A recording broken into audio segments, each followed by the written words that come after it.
capitán de la esquina activa, Felino Junior, capitán de la esquina Blue Panther Junior, presidente Justin.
¡La máscara!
Todos los que contaron.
demasiado rápido y así no es.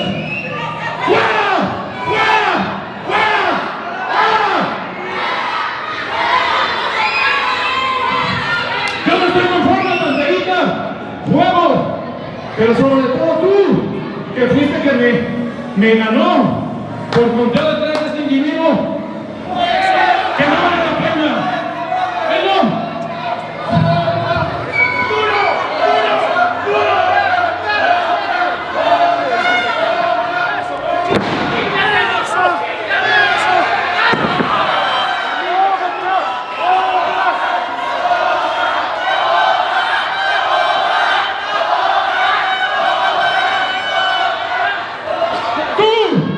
Como hijo de una gran leyenda, así como yo, se dieron las caras ayer en el torneo de leyendas, festejando el día del luchador. No debes de ganar así. Y tú debes de aceptar que no me ganaste. Por eso no te pido, tanto esta afición como yo decidimos un duelo mano a mano por tu campeonato. Esto es de hombre a hombre, no de nombres. Hombre a hombre, tú y yo. A ver si eres un verdadero campeón. ¿Sí o no?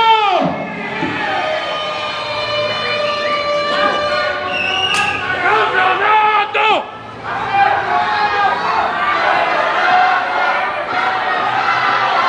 Un campeonato es para exponerse y no solo para presumirse.